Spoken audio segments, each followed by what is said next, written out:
저는 사실은 이 역학 공부를 꽤 오랫동안 그야말로 수십 년 공부했던 사람이에요. 그래서 저는 제 스스로가 역학계의 대가라고 스스로 얘기할 정도로 굉장히 심도 있게 오랫동안 공부를 했었어요. 특히 이 사주학을 공부하다 보면요, 예수님의 이 12제자와 12지지의 의미가 상통한다고 생각했고요.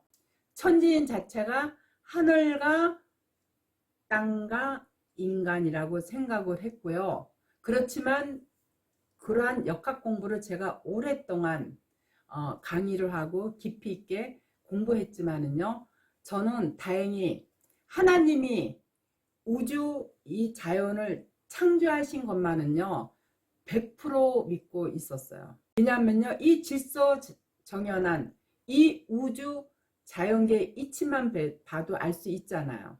그렇기 때문에 천지 자연은 대우주요, 하나님의 형상을 따라 지어진 인간은 소우주라고 그렇게 생각을 했어요.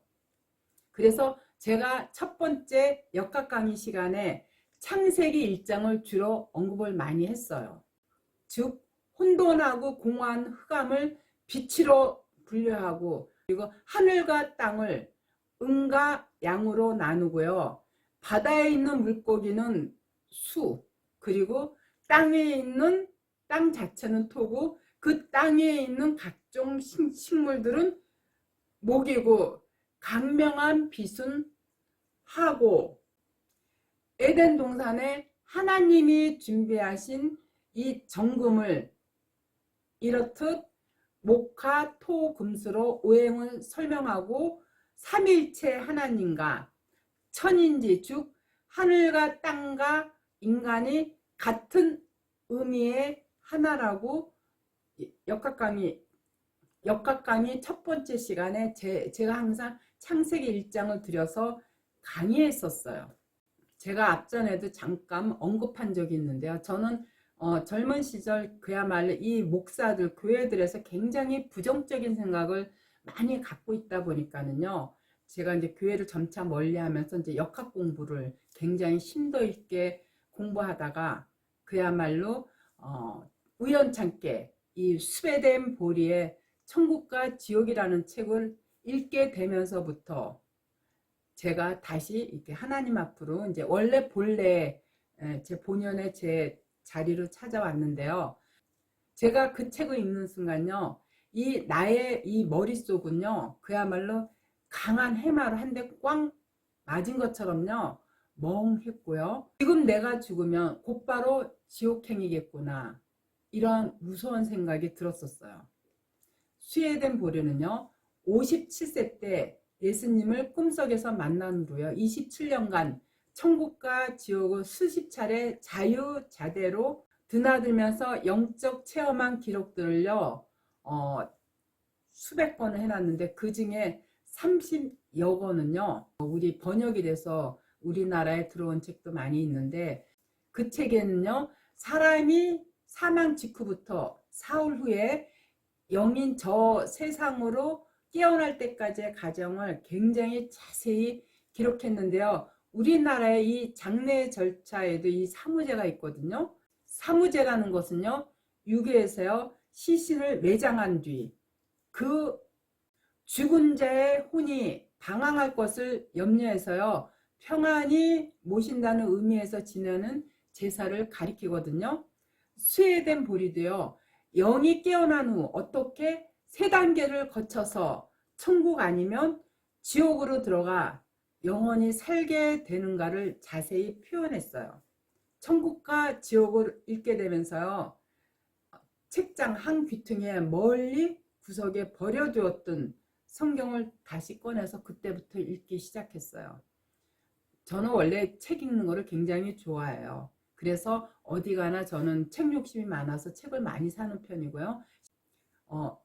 어디 갔을 때 약속 시간보다 먼저 가서 시간이 조금 여유 있거나 그러면은요 주변에 한번 둘러보고 서점이 있으면 저는 일단 책방에 들어가서요 책을 사는 편인데, 책을 살 때 제일 먼저 꼭지에 있는 작은 부분부터 읽고요. 그 다음 맨 끝부분을 봐요. 그래서 저는 이제 맨 처음에 이제 제목을 보고 그 다음에 이제 작은 꼭지를 보고 그 다음에 책을 펴내며 서두와 마치며 이 머리글을 보고 나면요. 아, 이 책이 작가가 어떤 의도를 가지고 이 책을 썼구나 하는 거를 어느 정도 감을 잡고 있기 때문에요. 이제 그런 걸 보고 저는 이제 늘 책을 사거든요. 제가 성경을 오랫동안 놓고 있다가 다시 읽었을 때도요. 마찬가지로 결론 부분이라 할 수 있는 요한계시록부터 읽고 나서 다시 창세기를 읽어 내려갔는데 그래도 그 성경의 깊이를 깨닫지 못해가지고요. 신앙의 선배들이 남기고 간 강해집을요. 그리고 강의 전집이나 이런 모든 것들을 닥치는 대로 그때부터 읽기 시작했어요. 성경은요. 창세기에서 천지를 창조하신 하나님의 목적이요. 구역 전체를 통해서 내려오다가요. 예수 그리스도의 십자가의 보혈로 구원이 완성된 새 창조의 완성된 천상의 교회가 어디에 자세히 기록되어 있느냐면요. 바로 요한계시록의 결론처럼 집약이 되어 있어요. 성경 66권을요. 제가 3번을 정독하고 나서야 창세기에서 요한계시록까지 예수님의 구원의 역사가 하나로 쭉 연결되어 있는 것을 보면서요. 그때부터 제 안에 성경에 대한 모든 의심투성이었던 이러한 의혹들이 깨끗하게 해소가 되면서 그야말로 그 믿음이 무엇인지 예수 그리스도가 이 땅에 왜 오시게 되었는지를 이해하게 되었어요. 성경에 나타난 계시와 예언은요. 심판과 구원에 대한 하나님의 말씀이에요. 우리의 신앙은요. 하나님으로부터 선택된 은혜로 시작되어서 하나님이 성숙시키고 하나님으로부터 완성되어지는 것을 그때 비로소 깨달아 알았어요. 아울러 이 붓다가 예수님보다 500년을 먼저 살다 간 사람은 맞지만요. 불경이 기록되기 시작한 것은요. 성경의 기록이 완전히 끝난 그 시점으로부터 수백 년 후예요. 그때까지 불경은요. 이 구전으로 입으로만 전달되었던 거예요. 그중 가장 오래되었다는 법화경은요. AD 393년에 기록이 되었고요. 반면에 성경은 BC 1500년경 모세로부터 시작해가지고 BC 95년경 사도 요한의 책을 끝으로 완결이 된 거예요. 그러니까 모든 불교의 경전은요.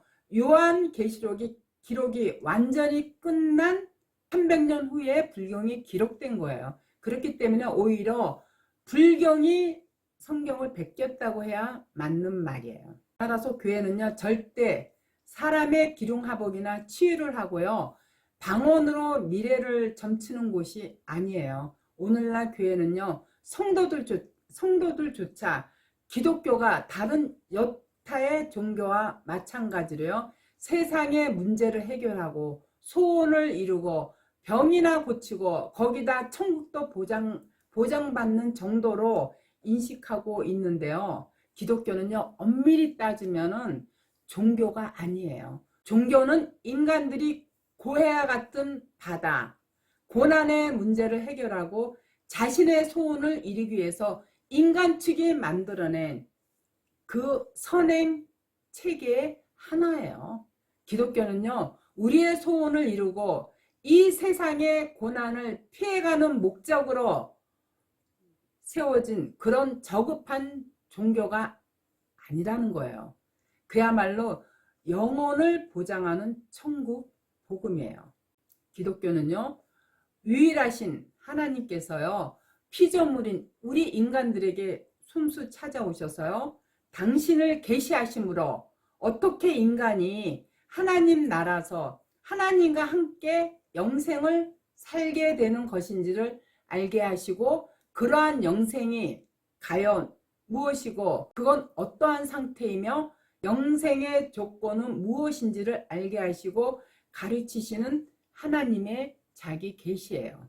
역사와 인생을 통해서 인간이 영생을 살기 위해서는 왜 자신을 비워야 하는지, 왜 자기를 부인해야 하는지 그걸 배우게 하시고, 그렇지 못할 때 어떤 결과가 일어나는지를 보여주시는 거예요. 그것을 재라는 소품을 사용해서요, 창세기 1장부터 설명해 가신 거예요. 어떻게 하나님이 그 불가능한 존재들을 가능함 속으로 인도하시는지, 그걸 재해결로 상징적으로 표현하신 거예요. 그런데 이러한 재 문제와 하나님 나라라는 이 기독교의 핵심 사상에는요, 많은 교회들이 아랑곳하지 않고요, 그저 자신의 욕심이나 채우려고 하는 종교를 이용하는 사람들이 많기 때문에 사람들은 언제든지 다른 종교로 가거나, 제가 젊은 시절 그러한 목사나 교회들 때문에 제가 교회를 떠난 것처럼 지금 많은 사람들이 처체의 기근이 들어서 흩어지고 있는 거예요. 갈라지고 있는 거예요. 왜? 생명의 말씀, 우리의 이 영을 채워주고 충족시켜줄 이 말씀이 고갈되다 보니까 처체의 기근이 들은 거예요. 이건 영적 기근을 나타내는 거예요. 제가 오래전에 그야말로 요한계시록을 통해 바라본 한국교회의 문제점을 박사 논문으로 준비하면서 정말 그 요한계시록을 요한계시록의 그 묵시의 세계를 알아내기 위해서 그야말로 신구하고 수없이 오가면서 봤지만은요, 그때까지도 사실은 저는 이 창세기 1장을 약간 곡해하면서 오해했던 부분들이 있어요. 근데 그러다 제가 한 3, 4년 전에 신천지 때문에 사실 요한계시록을 썼는데요. 이 요한계시록 3권을 써내려가면서 그때 제가 비로소 창세기 1장에서 하나님의 백성과 유기된 백성이 근면하게 하나님께서 빛으로, 어둠으로, 또 낮이라는 이름으로, 밤이라는 이름으로 명명하심으로 하나님의 백성과 유기된 백성을 갈라놓는 작업을 그때 시작하셨구나 하는 거를 제가 계시록을 쓰면서 느낀 거예요. 그리고 거기에 더욱더 놀라운 거는 우리나라가 바로 하나님의 나라로서 그야말로